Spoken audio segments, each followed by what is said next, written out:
Okay, we're here. We're here. We made it. Oh my gosh. Hi friends. I know I'm not in my usual setup. I'm in Orlando, Florida, and welcome to the live. Mm, I will tell you all out there watching that we did run into a few initial hiccups, so I think we figured it out. Hopefully this stream is clear. hopefully. Thanks for being here. It means the world. Welcome into the new Evangelicals recaps. I'm Tim Whitaker, joined with my wonderful co-host April Ajoy. And we are going to be covering quite a few topics today on this live. There's a lot of news to update you all on. Please make sure to give this video a like. That's the easiest thing that you can do. It costs you nothing. It helps get this stream out to more people. And of course, if you're new to the channel, make sure you subscribe. I do want to start off, and let me just say, this will be kind of a rinky-dink live. Usually I have all of my production laid out because I have two screens. And I'm working just off of my MacBook computer and with one screen. So hopefully these things will go somewhat smoothly. But I do want to show you all something. This is what I'm currently doing to make this live stream work. I just want you to all know and see this. Okay, April, tell me when you can see the screen. Can you see the screen now? I sure can. Okay. Yes. Here is this is a video taken 3 seconds ago. Here's the situation that we're working with. We're going to try something. To the cable box, to the router, to a hardwired option, to a dock, Wow. to my computer. And yes, that is Mousetrap. My laptop is propped up on a game of Mousetrap, and that microphone is a $30 microphone bought from Target. So if my audio sounds janky, that's why. So yes, this is the best I can do, friends. I'm doing my absolute best over here to make this work, but that is the situation. So Hey, where there's a will, there's a way, and you are making it work. I had to, so the reason why I'm in Orlando is, for those of you who don't know, we are a nonprofit organization. That's how we're structured. I started the organization a few years ago. We grew it into this, and we have our annual board of directors, board member retreat. And so we have someone in from Australia who's on our board. He's here with us, and I'm actually looking forward to this weekend because we get a lot of just kind of vision casting done, which sounds so evangelical, but also very typical for any organization. And we get a lot of planning done and just, what can we do better, etc. So I told you, April, that we have to still go live no matter what. And I'm glad we were able to make it work for all of you out there. So that's my update. I love that. So you're in Florida right now, where woke goes to die. That's right. Yes, Right. where woke goes to die. It is a sunny 82 degrees, so there's that. This is maybe off the topic, but I've had a lot of not great food the past couple of days because our board member, his name is Simon. He's in Australia. He flew into Philadelphia last week because the time difference. It's like a 12-hour, 16-hour time difference. So when he landed, he told me that he's a huge NBA fan. And I said, well, dude, if you're here in the States, let's go to a 76ers game. So I brought him to a game. I had to show him all the good food. We ate cheesesteaks. We ate sushi. We had really good donuts that are in my local area. And now we're in Florida, and we're eating the Florida experience. So it's just been, my stomach is not really feeling it, to be honest. Yeah. Anyway. Speaking of the NBA, which we did not say we were going to talk about it, but do you follow the NBA at all? I just know this is we're not a sports network, but didn't Luka get traded to LeBron James? It's not a big deal. Yes, he went to the Lakers. It's like the most shocking, stupidest trade ever. And I'm a Dallas Mavericks fan, and Luka was like a franchise player. He was supposed to be our next Dirk Nowitzki, a one-team man. And he didn't even know he was going to get traded. He reportedly had just bought a new house a week prior with his wife and baby, and then got traded and didn't even know about it. And apparently he cried, as I would cry too, as every Dallas Maverick fan has cried over this trade. Someone put in the chat, Tim. Oh, this is a small comment. Let me make that a little bit bigger for all of us so I can see. Here we go. Tim knows nothing about the NBA despite being 7 feet tall. Well, I'm not 7 feet. I am 6'4", but yes. Anyway, yeah. So I'm sorry for your loss, April. I don't know. I'm not sure what to say. I feel bad for you. I mean, I know a lot of Dallas Mavericks fans who are like, I'm no longer a Mavs fan. Now I'm a Laker fan because they're so mad at the organization, which the Mavericks have made really stupid trades in the past. Growing up a Dallas Maverick fan, but this one tops it all. I think this is the stupidest trade in all of NBA history. Wow. Okay. Fair enough. Fair enough. Hey, one Yeah. more announcement we should make. We are launching our own show. We are probably a week or two away. We're just getting some licensing things taken care of. But the link to subscribe to our new YouTube channel is actually in the description. Because last time people were like, oh my God, where can we find it? So click the link in the description, make sure you sub. But we are moving this recaps format to its own channel, and we're going to be going live twice a week, Mondays at 12 and Thursdays at 12, and of course we'll keep it up for all of you. But we really think this is a good move. We're calling it the Tim and April Show. I cannot give you guys, we have an amazing stinger for it. Like, I'm so proud of it, but I can't share it because the music license that we bought is still it's still in process, so I can't share it legally yet. But I'm very proud and happy to share it with all of you soon. And like I said, April and I are moving this format on the New Evangelicals channel to its own separate podcast and YouTube channel. The Tim and April Show, make sure you follow it. It's going to be good. I think, April, we're going to need to show up as often as possible on these lives to have these conversations because there's so much going on. It is every day. I'm like, not only is there crazy political stuff happening, we now also have like church scandals that are still continuing to happen. And it's a wild thing to try and keep up with. Yeah, I feel like the news, it's hard to even focus on one story because you get one story that just feels insane. And by the time you digest that, there's another equally just as insane story. 100%. 100%. So yeah, so we're trying to keep up with it and bring, I mean, God, where does one begin? Well, let me do this. Let me kind of give the audience, we're going to get into what's happened at IHOP, not International House of Pancakes, International House of Prayer. We're going to dive into that in just a few minutes here. I want to kind of do maybe some like in-house news really quick. For those of you, I know a lot of you tune in and follow all of our content, which by the way means the world. Make sure you're liking this video. It'd be so helpful. But here's what we've been thinking about, okay? And this is, I didn't plan on talking to you all about this, but I just want to put it out there. And April, of course, get your thoughts on it as well. So here's the thing, friends. April and I have been talking a lot about what is the need that people like April and I, and a lot of you out there can help fill, right?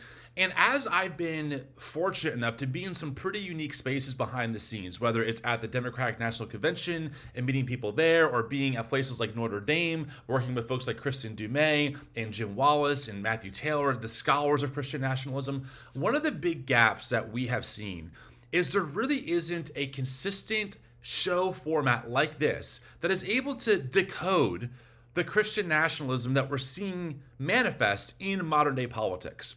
I have so much respect for so many amazing left-wing creators. I follow a lot of them. I listen to a lot of them. They help me. You know, the David Pakman Show, and many others. But a lot of them, it seems like either A, don't want to talk about Christian nationalism and what's going on, or B, they just don't know what's going on, right? And that makes sense. A lot of those folks didn't grow up how many of us grew up in these evangelical spaces singing songs like I'm in the Lord's army, right? Yes, sir. So April and I, our goal is with this new show and kind of continuing to build this out is to be the decoders of Christian nationalism for a lay audience, right? Why is Pete Hegseth so dangerous? Well, yes, he obviously is a drunk and someone who sexually assaults women, all bad things. He's also deeply into Doug Wilson theology, and the average person doesn't know who Doug Wilson is. So I think, April, for you and I, as we're thinking about the Tim and April Show, our tagline right now is kind of, it's faith, politics, and culture. I think it's important that more creators like us, not just us, but more people who grew up in spaces like ours are able to offer, right, that decoding mechanism while also learning from other creators who are in different spaces in the political world, right? It's a very volatile time. The Democratic Party has a lot of tension inside of it. There's a lot of inside fighting happening in progressive spaces. So we want to learn from them as well. Like, what are we missing, right? What should we be aware of as we move from a right-wing fundamentalism to something else? And also, it's really important that people like you and me and many others help people understand how militant Christian nationalists are and how a lot of what we're seeing today has been brought to us by Christian nationalism. That's my thought. Yeah, well, and I think, there have been more and more people talking about Christian nationalism, especially in the last year. than previously that are in like the, mainstream media or more secular leftist spaces, for sure.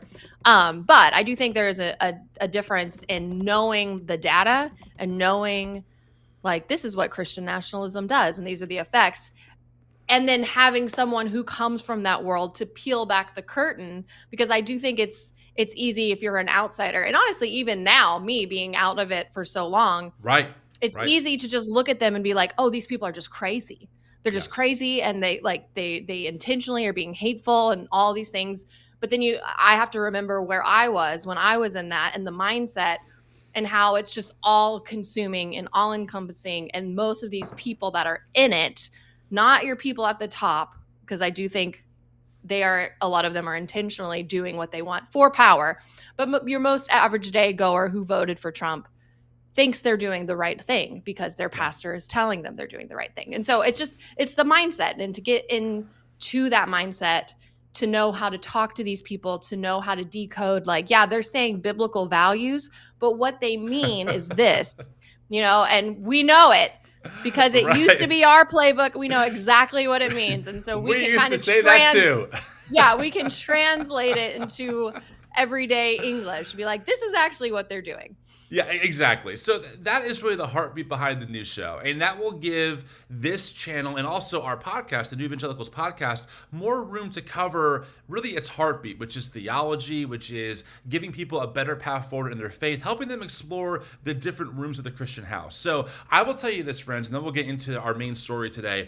There's a lot more content we're planning. We plan on going live very often on both channels. I really feel an obligation to show up as much as possible with April and with many other amazing voices to let you know that you're not alone, that you're not losing your mind, and that there are people out there who see what you see. April, I'm sure for you, nothing is more frustrating than being alone on your phone and doom scrolling and being like, does anyone else see this? Is anyone else as outraged as I am? And so I really hope that our show and what we're building as an organization can help be a place for people where they really feel like they're not alone. And the last thing I'll say, and I know it's a lot of announcements, but they're really important.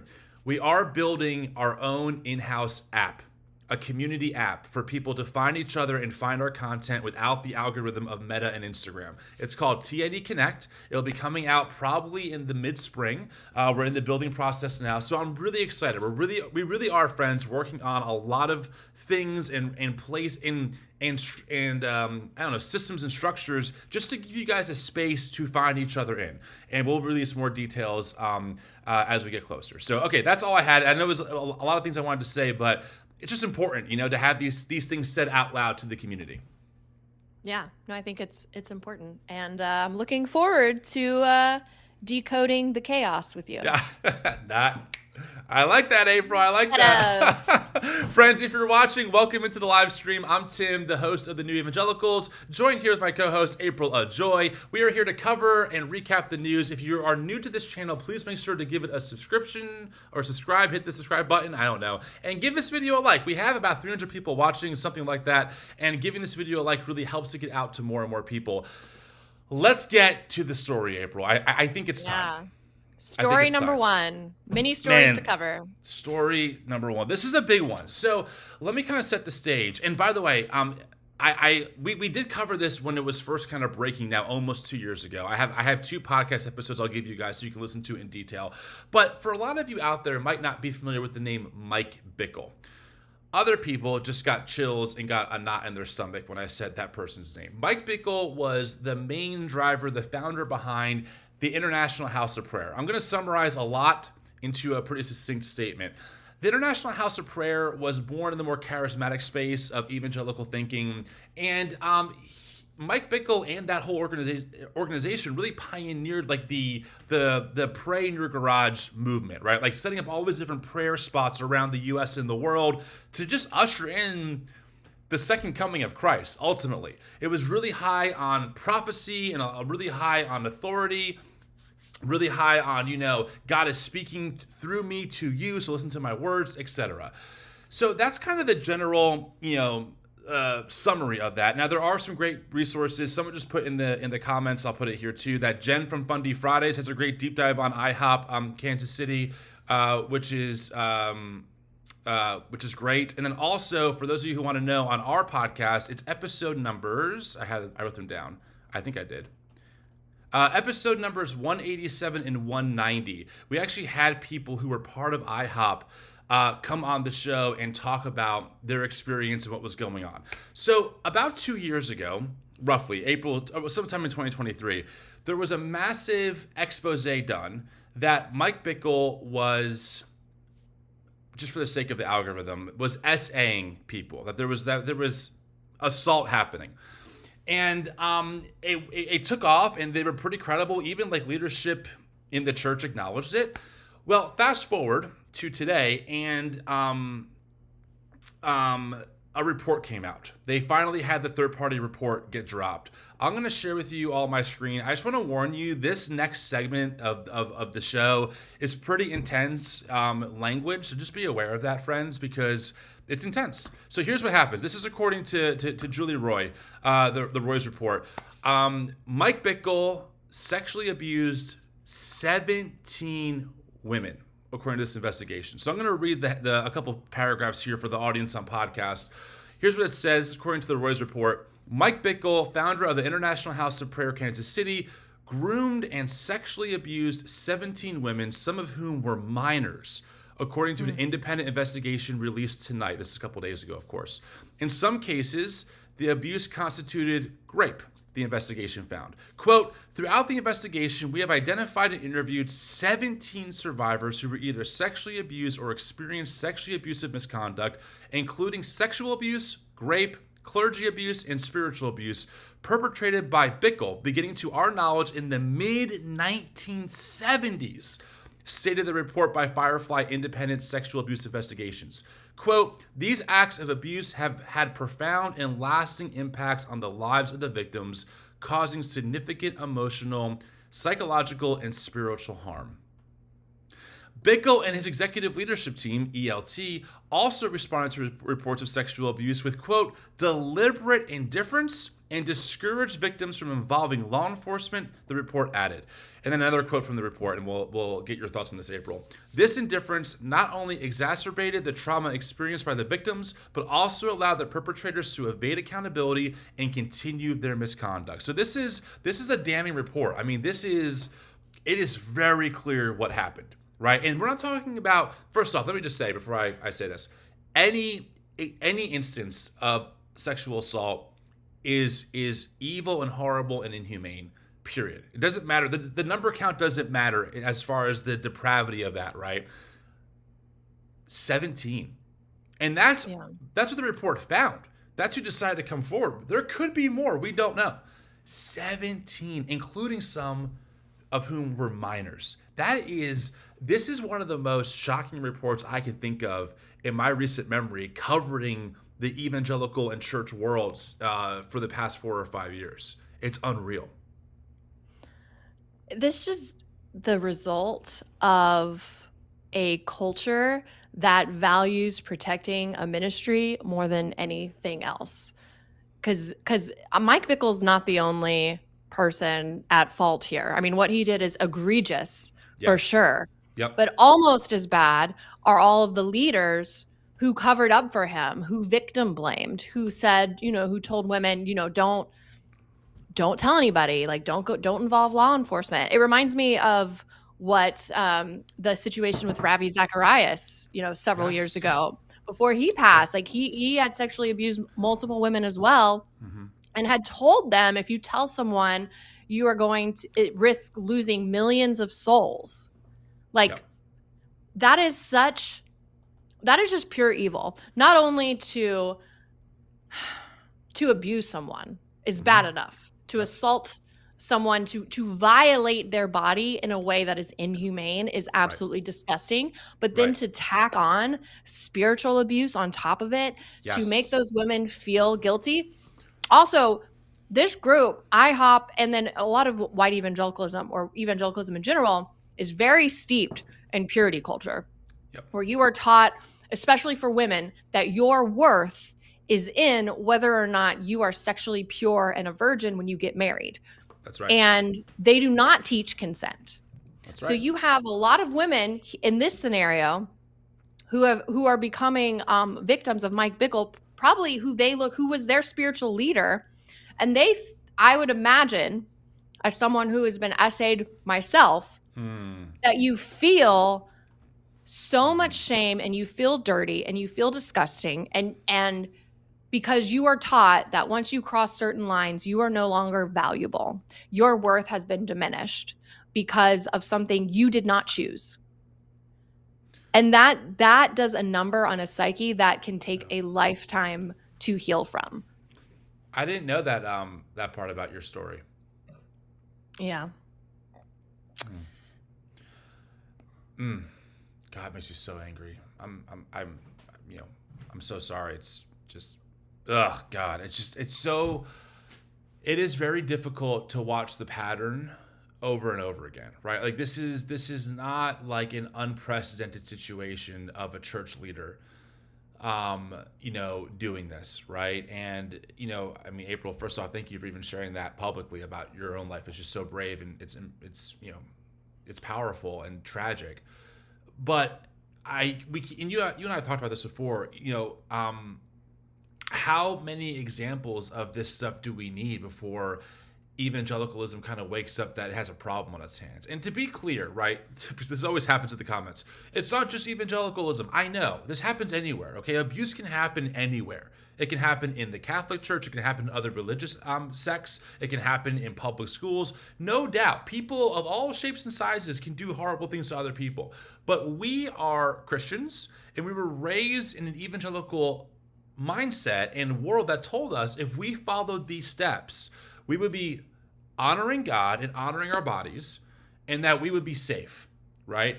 And so the problem and the atrocity is that it turns out that rhetoric was actually weaponized against a lot of people, mostly women, but also men, and caused them grave bodily harm. And when that was done to them by a spiritual leader, the church, instead of thinking about the person who was marginalized and oppressed and victimized at no fault of their own, was then told to keep this quiet because that's what God would want. And that's really what makes this extra insidious, right? Sexual assault in and of itself by default is a horrible, heinous, life-altering thing that happens to another human, period.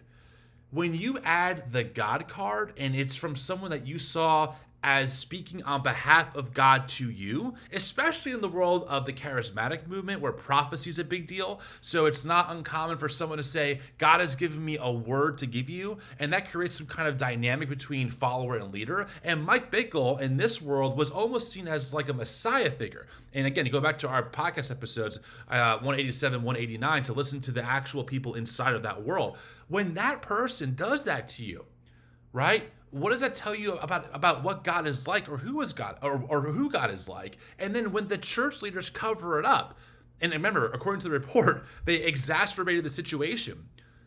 That is such that's so much compounding trauma on one person. It is reprehensible. It's reprehensible that this is happening to people over and over again. And evangelicalism as a monolith, as a group, still is too focused on protecting women in women's sports. Like that's the threat for them, but not the men in their own spaces who are sexually assaulting their women. It's unreal. I have been around Christian men my entire life. And I've been around a lot of trans people in the last few years as I've allowed myself to become friends with people the church told me I shouldn't be friends with. Yep. And let me tell you, I have never once felt unsafe around a trans woman, but I have felt unsafe around Christian men more times than I can count. Absolutely. And I'm not the only one who feels that way. Like, I feel like so much of what they accuse is just projection because, and we talked about this last week, the percentages of abuse in churches is off the charts. You are far more likely to get assaulted or abused in a church pew than you are at a drag show, than you are in a locker room with the trans person. Like, bar none. That doesn't happen. And they're pointing the finger to all of the people that are actually just trying to exist and live their lives, who have had hard lives. There is no person out there who decides to become a trans woman just for the attempt to assault a woman in a woman's bathroom. There's zero men who are doing that. Yep. They can just assault women. Honestly, if they just want to assault women, become a freaking evangelical pastor. That's the easier path. Much easier. You have an army of yes men around you to protect you, right? You don't feel an obligation to report any abuse to law enforcement because you are the law. You're the spiritual authority, right? These systems are built to protect the men at the top of them. I mean, another example that we've covered many times is John MacArthur, right? A very well-known, famous evangelical pastor who, by the way, preaches the shittiest theology you ever heard. But regardless of that, 2 very damning reports came out that he covered up the sexual abuse of children that was done by 2 men on his own staff. And it's the same pattern, by the way. We see it in this Mike Bickle story. Leaders encourage victims, don't go to police. We'll handle it internally. Don't go after the man of God. We'll handle this, in-house. And in John MacArthur's case, he publicly shamed the wife of one of the men who did this because she would not reconcile with her husband. There's a video of him publicly shaming Eileen Gray from the pulpit because she wouldn't repent and reconcile with her abusive husband, who 2 years later sexually abused her own children. Right? This is the madness that we grew up in, April. This is a madman logic that we're dealing with. And so Mike Bickle, as absolutely tragic and horrible and evil as it is not at all surprising because the ingredients are the same. The evangelical world, even through different theological, paradigms and different views on different things, it's the same core ingredients that go into what builds their structures. It's usually centered around a man, usually a charismatic man. Maybe he's a great communicator or orator who has in their mind is seen as someone who is speaking on behalf of God. He builds something really big. He gets all this attention. Maybe the evangelical ecosystem of news and media and publishing and social media picks him up and he gets really famous. And then all these men come around him to protect him because that's God's anointed. And then that power, right, leads to some kind of corruption. It could be financial embezzlement. It could be, as we covered before, trying to seek out a minor for prostitution. We've covered that story before. That was in Virginia. And then when it happens, instead of the accountability being aimed at the pastor, it's actually aimed at the victims, further re-traumatizing the victim. And then that person is cast to the side as the troublemaker, and the pastor is protected. We have seen this so many times. And still, evangelicals are not willing to think about the systems that they built as a church and think, maybe we have to rethink this. Maybe we have to renegotiate not the church idea, right? The gathering of the believers, worshiping God and loving their neighbor. That's a beautiful concept. It's the structures we've mapped onto it. One last example of this, so the audience really understands, especially if you're new. Maybe you're finding us through the algorithm or you don't know what we're talking about. This is so not unprecedented. Was it 2 years ago, April? The SBC, Southern Baptist Convention, they were found to be hiding decades of sexual assault and sexual abuse happening inside of their churches. Decades. And what did the SBC do? First off, they fought tooth and nail for any kind of reform. To this day, there hasn't been a whole lot. But I will tell you what they did do as a group, because they had their big convention a year and a half ago. There's a big megachurch run by a pastor called Rick Warren. He ordained a woman as a pastor in their church. Now, he's part of the SBC conglomerate, and they do not believe that women should be pastors. 80% of the delegates, when they assembled, voted to kick Rick Warren and his church out of their assembly because he ordained a woman. But a lot of the churches that were found to be covering up sexual abuse are still part of the SBC. Do you see the madness? Do you see how unbelievably nuts this idea is? But this is the system. This is what these systems are built on, April. And so why are we shocked? Why are we shocked when we're getting this same result over and over again? We shouldn't be. We shouldn't be. It's a rotten system. But you know what? It's a rotten system. It makes sense, though, why they had no problem voting for a rapist. Bam. Nailed it. Absolutely. And the whole, like, don't touch God's anointed. That is ingrained in your psyche. Do you want to play the clip? Should we play the clip that you pulled about the prophet talking about Trump being one of his apostles? Because people really think, April, they think, oh, you're exaggerating. No one is saying this stuff. Okay. Let me show you all something. Okay, this is why this show and the work that you're doing, April, and that many of us are doing is so important. Because people think that we're exaggerating. Because you're right. Donald Trump is a convicted rapist.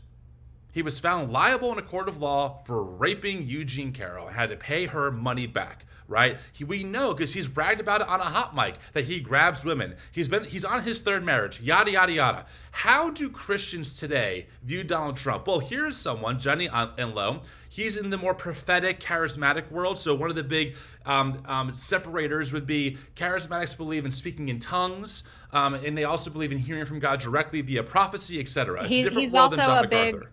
He's also a big Seven Mountain Mandate guy. Oh, yes, of course, which believes that Christians like them have an obligation and a divine command to rule over the 7 spheres of influence. Okay, here's what he said the other day. Here you go.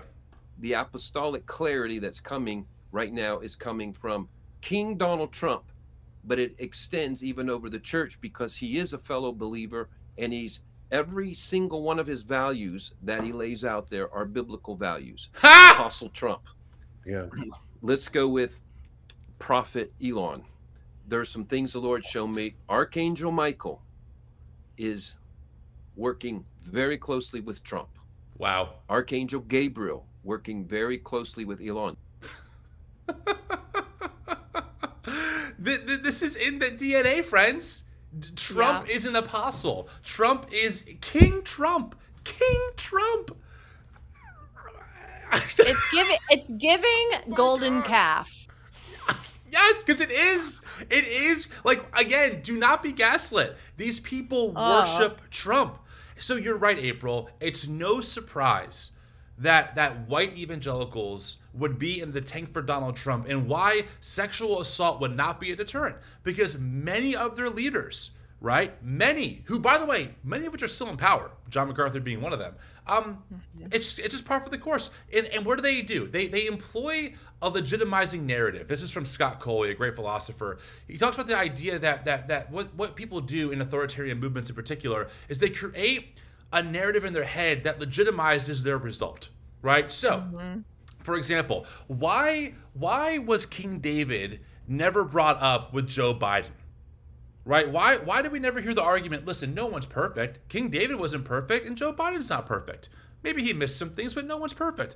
Why did we never hear that comparison? But the second Trump is in office, well, he's just like King David, guys. You know, God can use anyone. God can use anyone. Now, of course, the story is, we all know in the scripture, because we actually read the Bible, that King David repented, like egregiously repented. He wrote the Psalms repenting.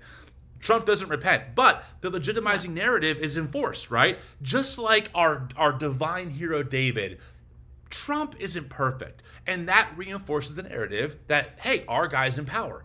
This is how the world works, and it is infuriating to watch. Infuriating.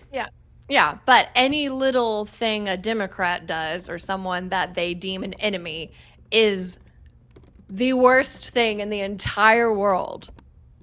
Like the hypocrisy knows no bounds. I will say, just today, Trump announced he is creating a task force to eradicate anti-Christian bias in the government. No, you're lying to me. He did not do that. No, he said he's going to be signing an executive order to form a DOJ-led task force to root out anti-Christian bias. Oh my God. Okay, you know what? Every single president has claimed some form of Christianity. Everyone. And this is like, everyone. This is such a narrative among conservative Christianity, because I used to believe it myself. It's the belief that liberals or Democrats or anyone on the left is anti-Christian, despite the fact that most of them in Congress are also Christian. but they just think they have the monopoly on Christianity because their Christianity is based on a very narrow-minded interpretation of a fundamentalist, literalist scripture. 100%. And in terms matter. When Trump is saying this, what he's not, he actually doesn't mean what he says. And I'll give you an example of that. Recently, as we've covered on the show, and I'm trying to say things clearly and not so emotionally first, and I'll yell about it later on into the void. But, we all watched last week or the week before Trump giving an order that all nonprofits that receive any kind of government funding to help resettle refugees and asylum seekers, right, need to stop using that we're supposed to do for those people. And by the way, we have covered now extensively immigration on the podcast and on the show. So just go back a few episodes to hear from an immigration lawyer, from Qasem Rashid, to know what's actually going on. But that being said, a lot of these, by the way, conservative Christian organizations like World Relief, a non-affirming organization, right, had to stop helping asylum seekers and refugees going through the legal process. That's actually an attack on Christianity, right? That's an attack on someone's faith or the work that they're doing in the name of God. So Trump doesn't actually mean what he says. What he's saying is, to use their own language, he's actually virtue signaling, right, to his far right-wing Christian nationalist base that he will privilege their extreme fundamentalist theology and politics over even other Christians.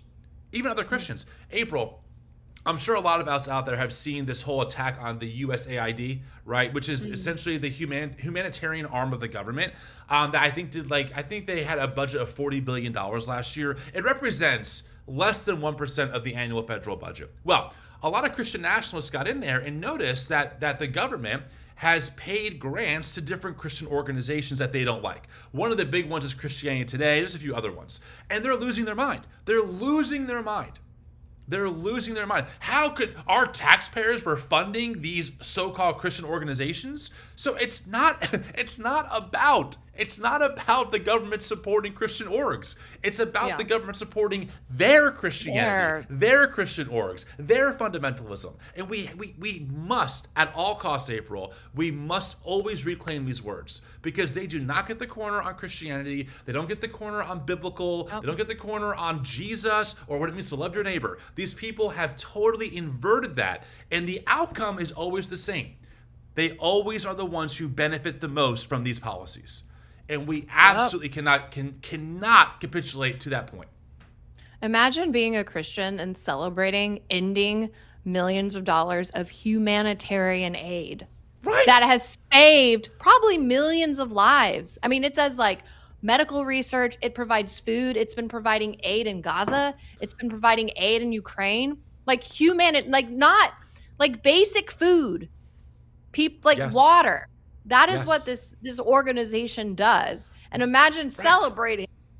Right. It's dismantling. By the way, imagine celebrating an unelected billionaire who no one voted for to get in there illegally, by the way, and just start gutting things. What are we doing? What is that?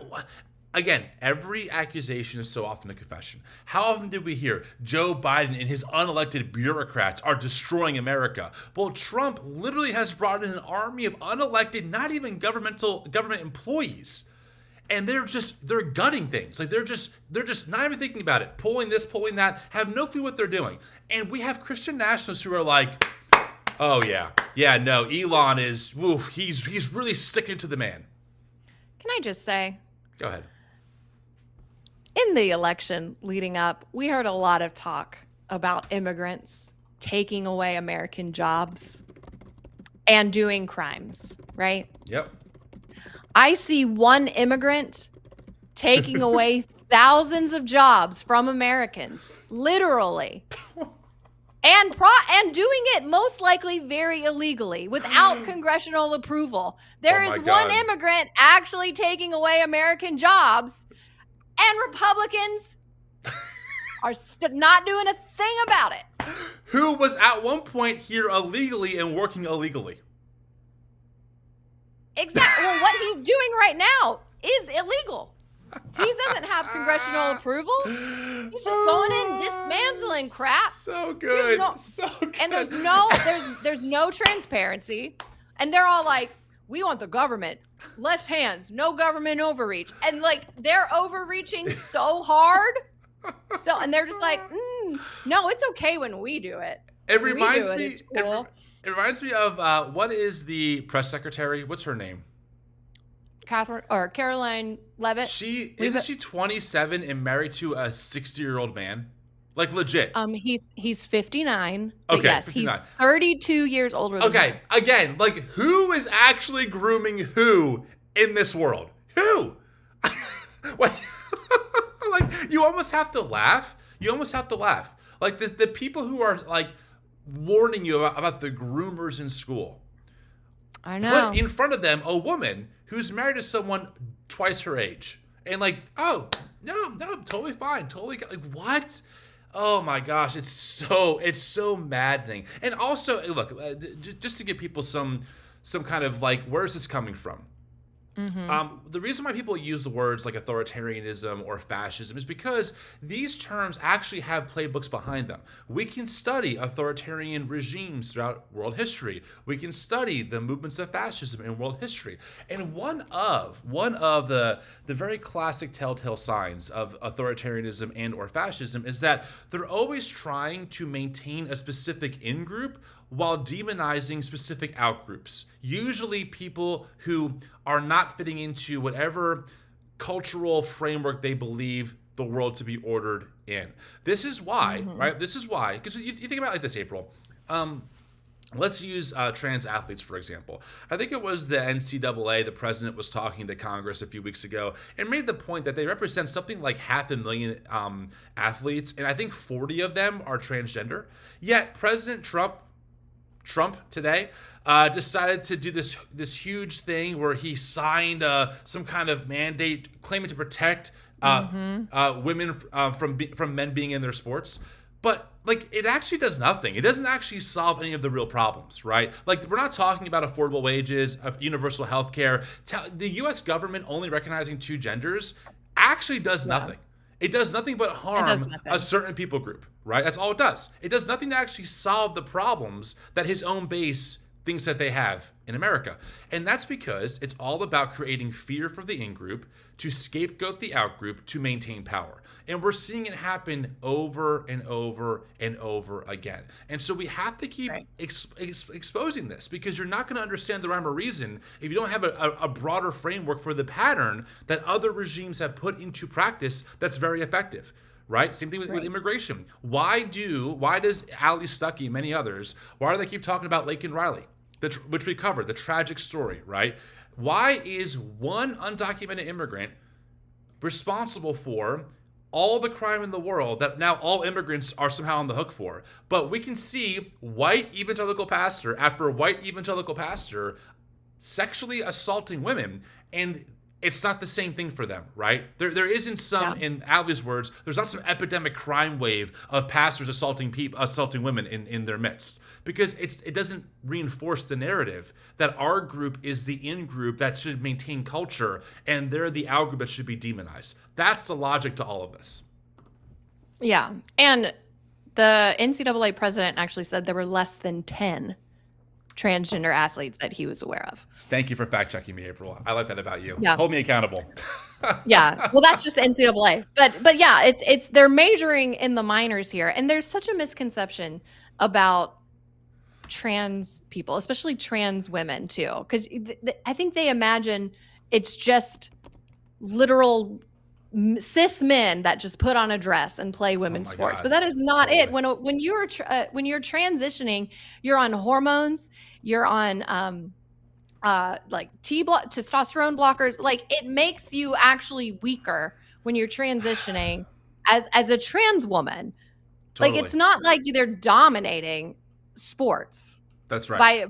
By any stretch of, and there's been and trans people have been in sports for years.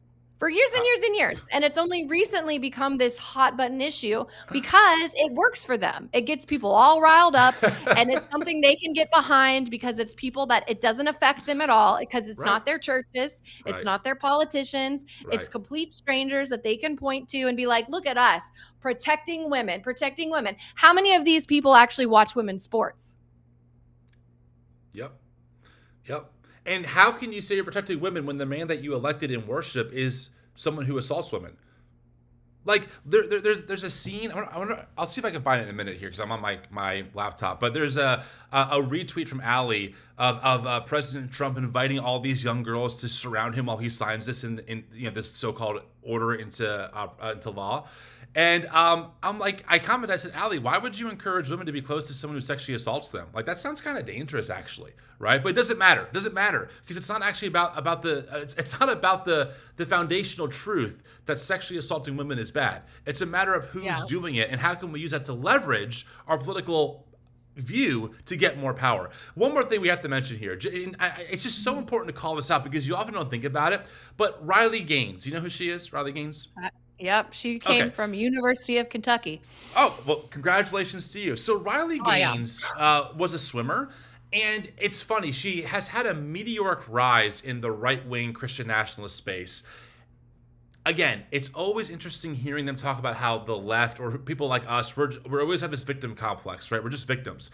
Riley Gaines has made a very lucrative career out of herself playing a perpetual victim who lost to a trans woman swimmer. But what they don't tell you is that Riley Gaines tied for fifth place against Leah Thomas, a trans woman who swam against her. And that tie has launched Riley Gaines into superstardom as someone who is protecting women's sports. She placed fifth. She tied a trans woman for fifth place. Fifth place.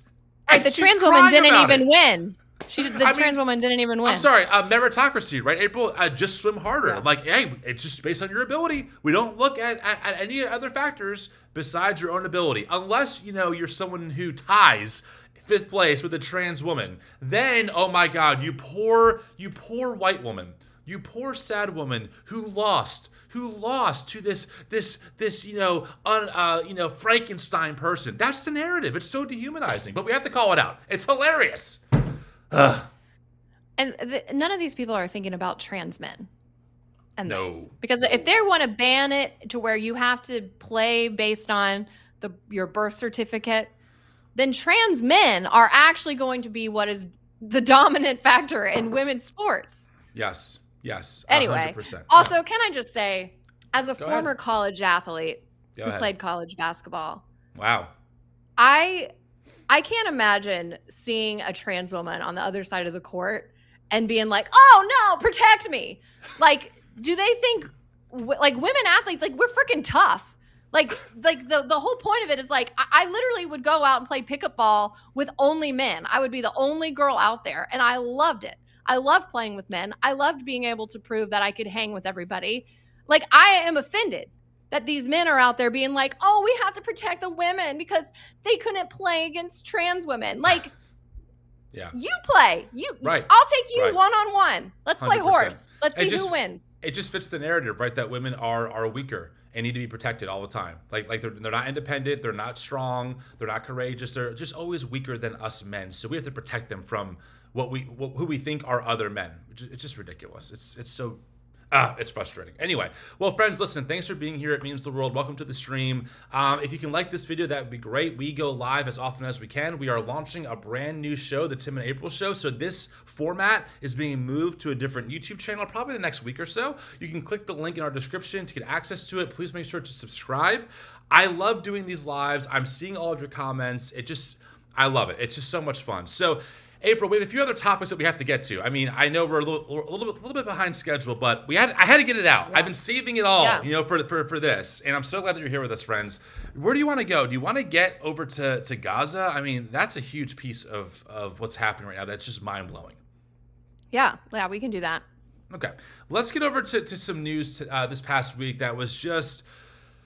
Oh boy, I mean, it's hard to even know where to start. So again, if you follow our channel, follow the podcast, we've been covering the unfolding genocide of the Palestinian people since the beginning. I mean, within a week of what happened on October 7th, which by the way was terrible and vile and horrible, we had a 4-part series out explaining kind of what got people to that part of the conflict. And then from there, we've just watched through a Biden administration and onward a mass slaughter of children, of women, and of critical infrastructure in Gaza as retaliation, right, for the attacks that Hamas committed. So this actually brings up a whole lot of layers that maybe we'll get into on this live, maybe we won't. But recently Trump, who we have said from the beginning would be infinitely worse than any other person in the White House on Gaza because he's part of the Christian Zionist world, right? He said some pretty alarming statements. So I'm going to try and pull the clip up here that we have, and we'll kind of get into it. Let's see. I think there are a few of them. Yeah, I got a few here. Yeah. Let's start with this one. Do you want to start with this one, April? Let me pull it up here. How about this one? Yeah. Okay, so just hear what Trump says here, and then we'll kind of get into it. Thank you, Mr. President, Mr. Prime Minister. You are talking tonight about the United States taking over a sovereign territory. What authority would allow you to do that? Are you talking about a permanent occupation there, redevelopment? And Mr. Prime Minister, do you see this idea as a way to expand the boundaries of Israel and to have a longer peace, even though the Israeli people know how important that land is to you and your citizens, just as the space is inherited by the Palestinians as well? I do see a long-term ownership position, and I see it bringing great stability to that part of the Middle East and maybe the entire Middle East. And everybody I've spoken to, this was not a decision made lightly. Everybody I've spoken to loves the idea of the United States owning that piece of land, developing and creating thousands of jobs with something that will be magnificent. Okay, so this is the first thing we have to talk about, right? I mean, here we have Trump essentially saying the quiet part out loud. Hey, let's send American forces to further colonize Gaza and to drive Palestinians out so we can create new jobs. I mean, it's wild to be seeing in real time, April. It really is. Well, yeah, and this just feeds into the whole biblical end times prophecy belief, if you believe in like a pre-trib rapture, that Israel has to basically control that whole area before Jesus can come back. That's right. Okay, a few more clips here that I have that pulled up. Is this the one you want me to grab? Let's see. This one? Yeah. Okay, you want to set us up for this clip here? What's going on? I don't remember which one it is, but I'm sure it's good. All right, here we go. It's bad, but it'll be relevant. All right, here we go. Let's go. Caitlin, go ahead. Caitlin. Thank you so much, President Trump. Caitlin, go ahead. On what you were saying there. Say it. Go ahead, please. Just to follow up on what you were saying about the Gazans leaving Gaza, going to other countries. One, where exactly are you suggesting that they should go? And two, are you saying they should return after it's rebuilt? And if not, who do you envision living there? Okay, so just for context sake, especially for those on the podcast who can't see it, Trump did say that he wants to get the people of Gaza out of the country and just get them out and put them somewhere else. He suggested, random Arab countries, which, by the way, a lot of people are not thrilled about, contrary to what Trump said a minute ago. So this question is asking, well, where are they going to go? Where are they going to go if you're going to kick him out? Let's see what he has to say. I envision world people living there, the world's people. I think you'll make that into an international, unbelievable place. I think the potential in the Gaza Strip is unbelievable. And I think the entire world, representatives from all over the world will be there, and they'll live there. Palestinians also. Palestinians will live there. Okay, let's just stop right here. April, you and I often talk about words like colonization and empire. I want people to be situated in this current moment. You are witnessing what colonization looks like.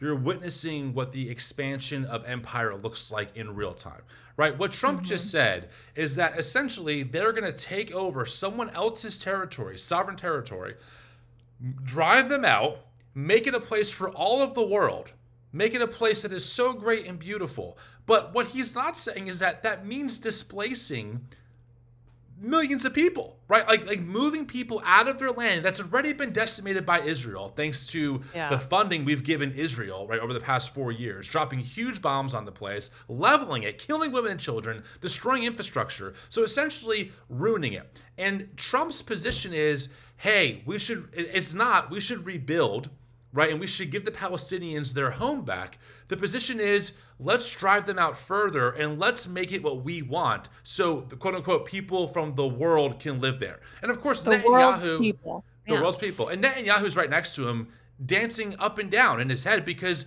the whole point of what Netanyahu has always wanted to do is continue to expand the territory of Israel by driving out the Palestinian people that are in the land. It's borderline, if not blatant, ethnic cleansing. Yeah. Yeah, there's another clip that I put in there too where he's talking about he's talking about how the Palestinians wouldn't want to live there, that they don't want to live there because it's so bad. And Netanyahu is sitting right next to him and has a grin on his face.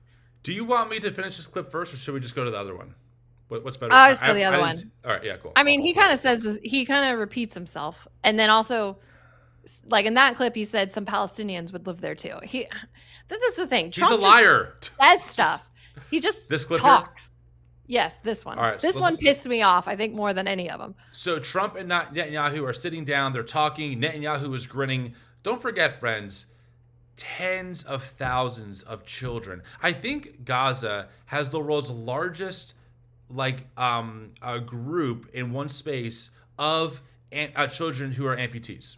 Like the amount of damage is unfathomable. And here's Netanyahu smiling, talking to Trump. Here's what he said. Peter? Would Palestinians have the right to return to Gaza if they left while the rebuilding was happening? It would be my hope that we could do something really nice, really good, where they wouldn't want to return. Why would they want to return? The place has been hell. All right, pause right away. Listen to the stupidity. Wait, you want to make it so wonderful and great that they wouldn't want to return? That makes no sense. If you made it wonderful and great, they would want to return, wouldn't they? And then he goes to the damage that Israel and the U.S. have done as proof that Palestinians don't want to live there. But at the same time, Trump is eyeing it as a potential takeover for, I guess, the West. So there's obviously something of value there for Trump. It can't be that bad. Oh my God, it's insufferable. Okay, we'll keep going. It's been one of the meanest, toughest places on earth.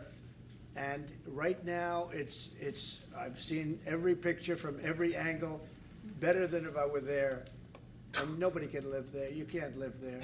So if we can build them through massive amounts of money supplied by other people, very rich nations, and they're willing to supply it. If we can build something for them in one of the countries, and it could be Jordan, and it could be Egypt, it could be other countries, and you could build 4 or 5 or 6 areas. It doesn't have to be one area, but you take certain areas and you build really good quality housing, like a beautiful town, like someplace where they can live and not die, because Gaza is a guarantee that they're going to end up dying. The same thing's going to happen again. It's happened over and over again, and it's going to happen again as sure as you're standing there, Peter. So, oh my gosh. I hope that we could do something where they wouldn't want to go back. Who would want to go back? They've experienced nothing but death and destruction.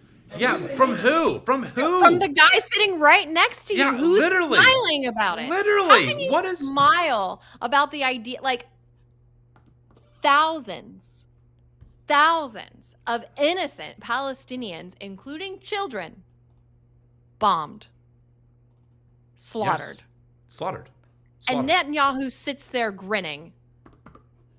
I know. That's evil. I'm going to just play this footage while we talk about this, April, because people need to see the devastation. You're 100% correct. Now, what Trump is actually saying is a 2-state solution is not an answer. A 1-state solution is Israel takes over the whole area and we drive the Palestinians out. And we all know, April, we all know he's such, I'm going to say it, he's such a bullshitter, right? This man espouses bullshit about everything.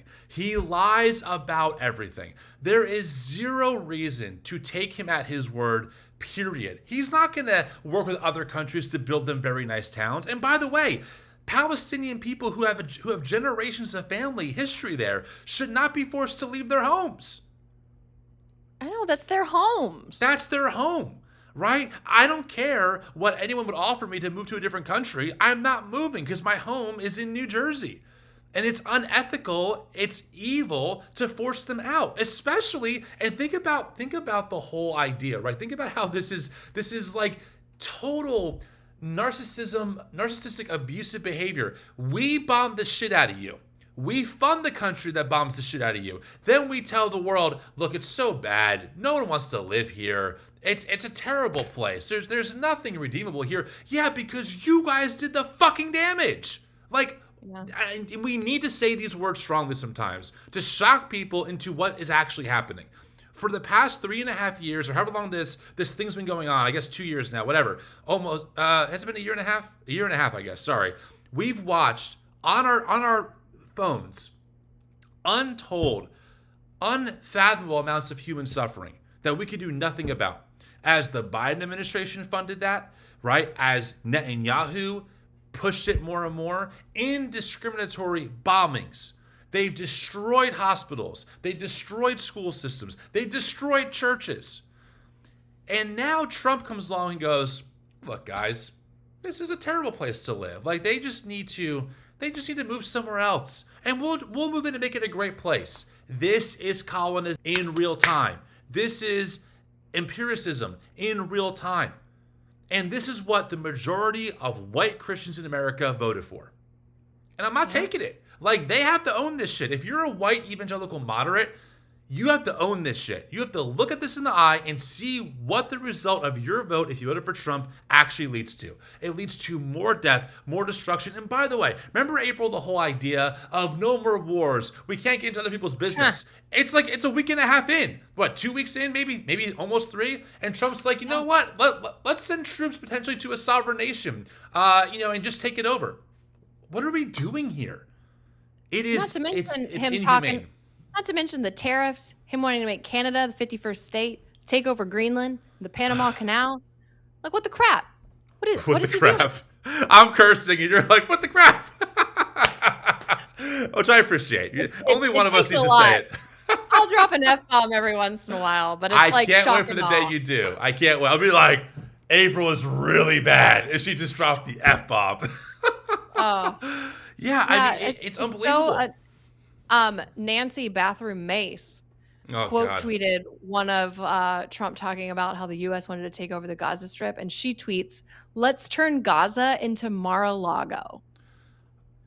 Like, this is a real life, like, what are we doing? Real life impact on real human beings, and they're treating it like it's a joke. It's so infuriating. This is the result of when empathy is your enemy, right? This is the fruit of when you have a right-wing Christian nationalist ethos telling their followers that empathy is a sin, that there's toxic empathy out there. And it looks like having empathy for immigrants. It looks like having empathy for people who are overseas. This is where it leads. The whole thing about dehumanization is that it allows you to do unspeakable things to your fellow humans.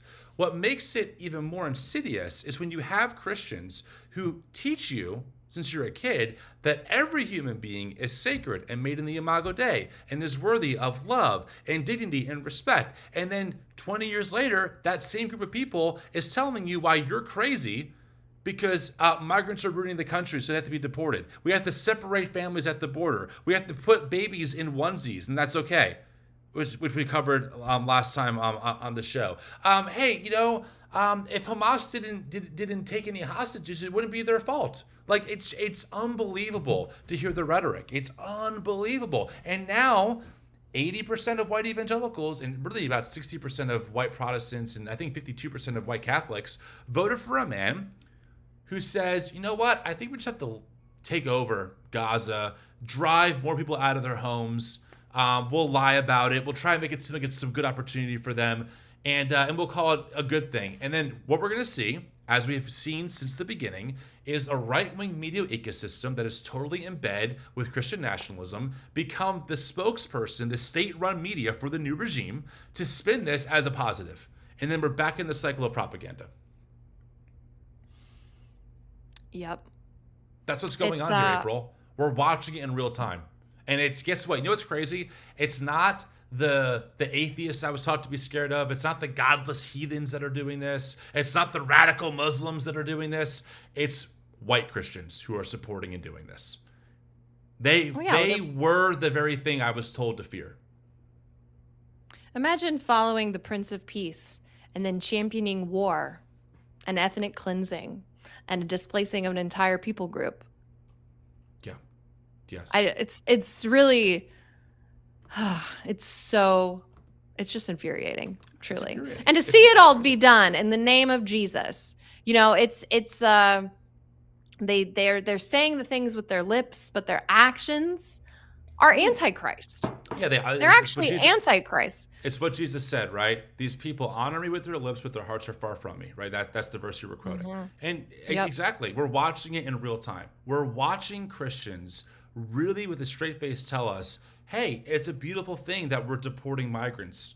Hey, it's a beautiful thing that we're bombing the hell out of another people group and wiping them out one by one. Hey, this is a great thing. Hey, this is a biblical thing. Hey, it's great that the new administration is stopping Christian conservative nonprofits from helping the refugee and asylum seeker. This is a great thing. I mean, it is just so... I've seen so many things on Twitter. I have to get off Twitter, April. I have to get off. I'm going to lose my mind.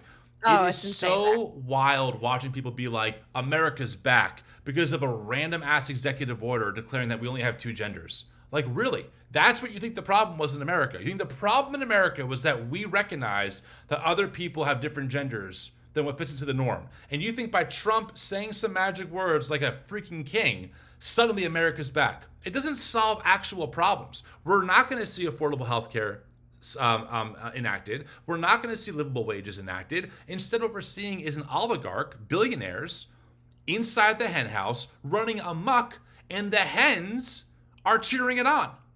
They're literally saying, this is great. Yeah, keep going. This is wonderful. We're solving the problem because you scapegoated like the little chick over there, the one little thing that kind of stuck out. We scapegoated them, so America's back. There's nothing tangible underneath their words. Like, really, think about it. How is America back by declaring we only have 2 genders? What has changed? Besides our trans friends being terrified as hell, rightfully so, by the way. What has actually changed? Nothing. Your egg prices are still high. Gas prices haven't higher. changed. They've gone higher.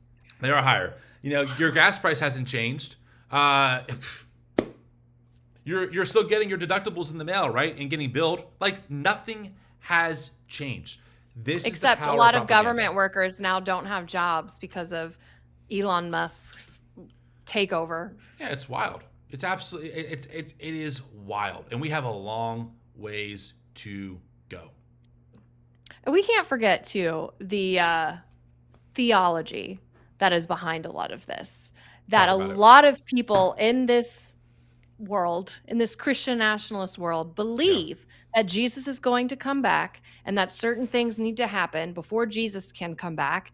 And so they're almost like self-fulfilling their own prophecy to bring on the end of the world, because they don't think it really matters all that much if you're taking care of the planet, if you're like, why waste time making a perfect society when Jesus is just going to come back at any moment? Yep. Why? Who cares about Palestinians? Because Israel needs to control that whole land, and the U.S. can help it. We can help rebuild it and give it back to Israel, and then Jesus can come back, and then everything will be fixed, and then we don't have to do anything else because Jesus is going to destroy the earth and then rebuild the earth. It's such a cop-out. It completely skirts any accountability, any responsibility. When they demonize, they can pat themselves on the back to think that, like, oh, look, we got rid of trans people, those sinful abominations. We're going to get rid of gay marriage next. We've stopped abortions. Look at us. We've done all these things. And they literally are actually doing nothing to help people. Nothing. This is the problem of religious dogma. And this can happen anywhere. Any group can do it. We have friends at the show who are Muslim. No one denies that any religious group can become very damaging and harmful. In America, it's the dogma of evangelicalism. Because you're right. Everything you just said, right? The belief that God's coming back one day. I hate to break it to people because I'm gonna get in trouble for this for some. It's totally a guess. We hope. We have no objective proof that's actually going to happen. I believe it will happen. I hope it will happen. But I also recognize that many other people don't recognize that, and that belief should never stop me from trying to help my fellow man. Because what are the 2 greatest commandments? Let's just bring this back to basic Christian 101 theology. Love God with all your heart, soul, mind, and strength, and love your neighbor as yourself. Not hope for the return of Jesus. Not, embrace these right-wing politics. That's not the greatest commandments. The greatest commandments are You love your neighbor and you love God. And the way you show your love for God is by how you love your neighbor, right? And so it is very frustrating to watch a dogmatic approach to theology become their objective truth and then forcing other people to assimilate to this problematic and illusionary, is that even a word? I don't even know, but whatever, illusion of objective truth. Sorry. Yeah. And I'm a Christian. I affirm that Jesus Christ rose again from the dead. I cannot prove it, though. And I recognize that. I recognize that we don't have objective evidence for this actually, for that event to have happened. And I've even interviewed conservative apologetics. Apologists. I interviewed Sean McDowell, and I asked him the same question. He said no. So let's just have some intellectual humility here, right? And let's maybe not use our beliefs as a weapon to oppress others. But for the Christian nationalists, it's an inversion of the teachings of Jesus. They believe they are God. They believe their biggest obligation is to love themselves and their in-group, right? Even when Jesus tells a parable about the Good Samaritan, a very famous story that many Christians know, which is an indictment on who our neighbor is, hint, it's the person that we think is the other, they will reinterpret that to not mean what you think it means. Yeah. It's wild. It is a backwards world. Also, I just want to, you had mentioned earlier, and I didn't get a chance to say, how Trump just makes stuff up. Yeah. I don't know if you saw the clip. I didn't pull it because I saw it last night. He was just randomly talking about a chat he had with Tommy Tuberville. Oh my God, I saw this. About coaching Pat Mahomes. He literally says a whole conversation that he had with him. And he was like, oh, how was coaching Mahomes? And he was like, oh, he's the greatest player I ever coached. He never coached Mahomes. He just makes stuff up. Which is why I will say one thing I'm trying to do, which I haven't been the best at, if I'm being honest. But I'm trying Confession. Yeah. I'm trying not to get worked up over things that Trump says versus things that Trump does, which obviously he's already doing a lot of harm for sure. But he does just say a bunch of stuff. He's just constantly throwing noodles at the wall and see what sticks. And I'm just trying to, okay, what hasn't happened yet, I'm going to reserve my energy and not get upset about it. Yeah. Well, I think for me, as we kind of wrap this up a little bit, I think, I do think what gets me frustrated is not the words, right? People say stuff all the time that's so stupid.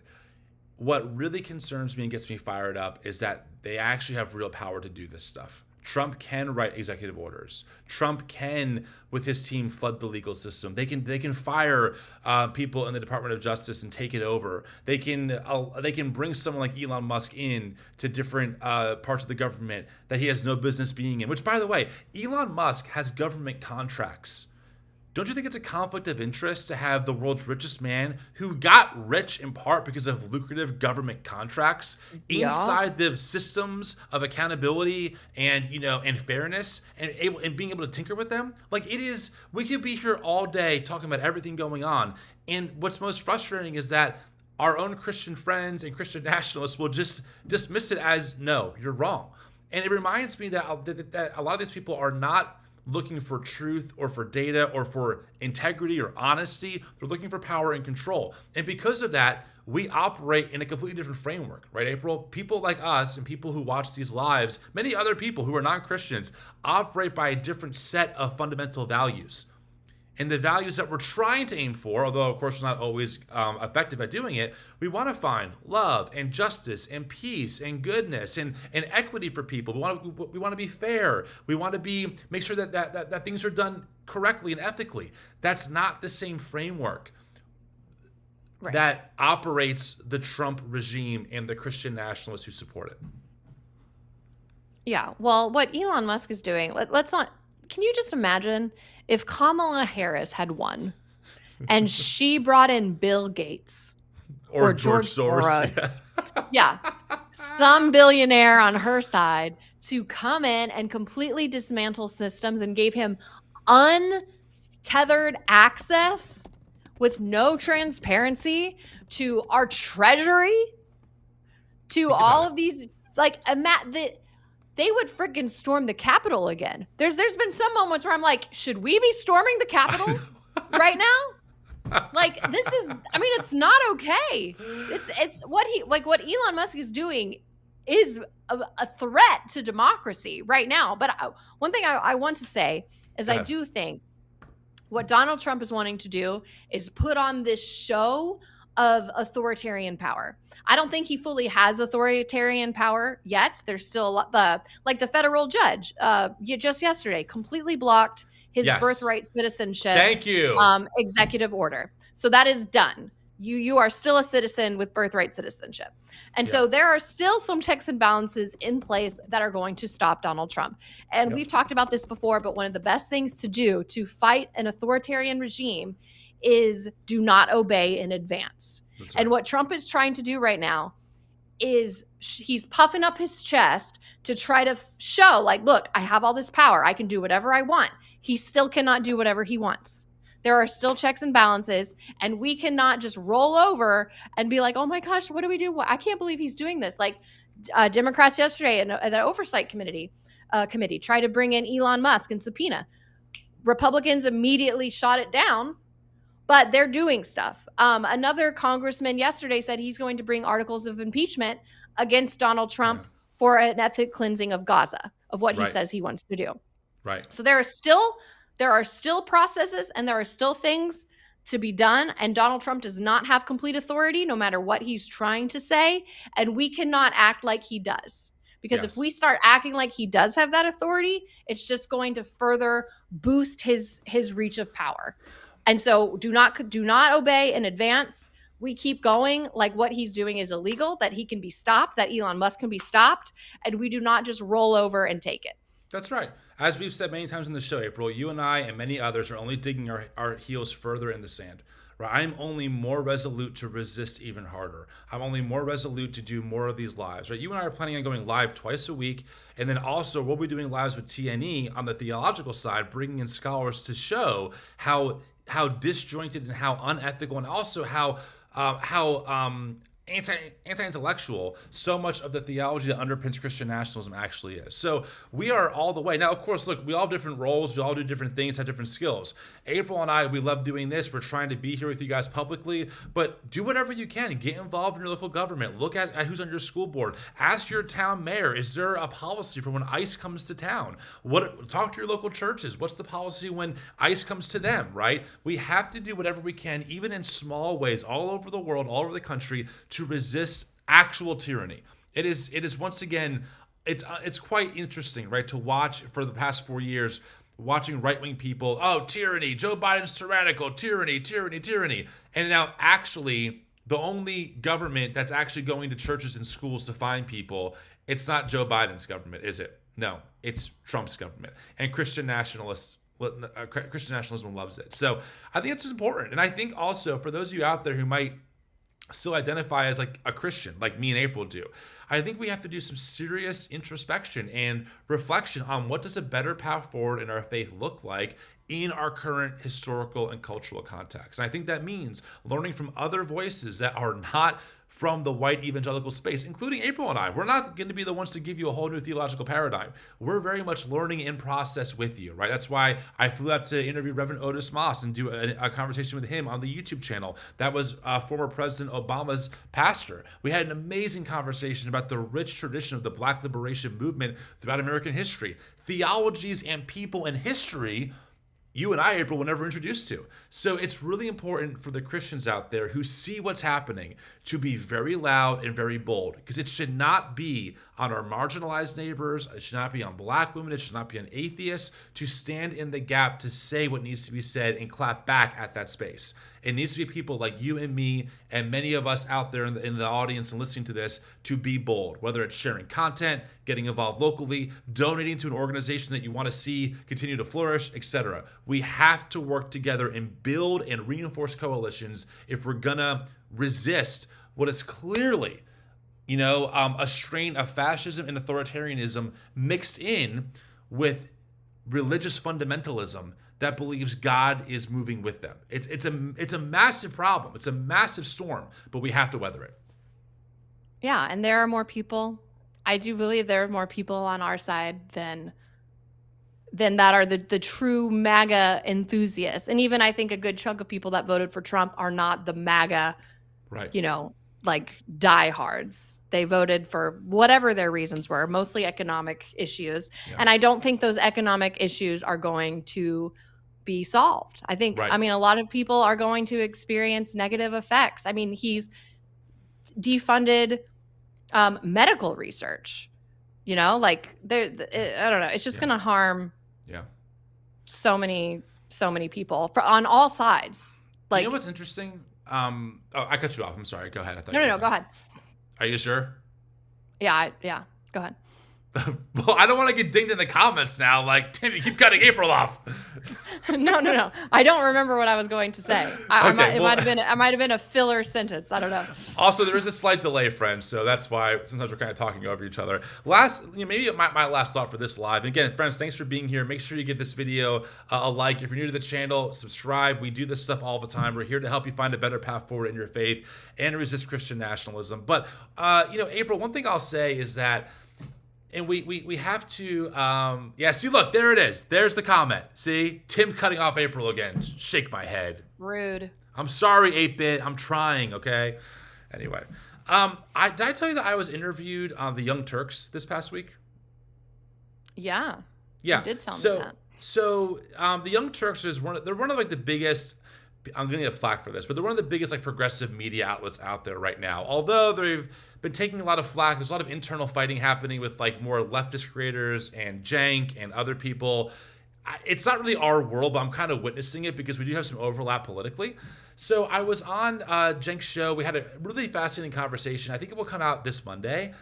And it just really reinforced the need, April, for us to continue to build coalitions with people in that space, because a lot of those folks really understand the Democratic party really well. They understand the political side of things. And you and I and many others that are more from the evangelical world are kind of green to this, right? But we also have the Christian nationalism and theology that we can kind of help expound on and expose.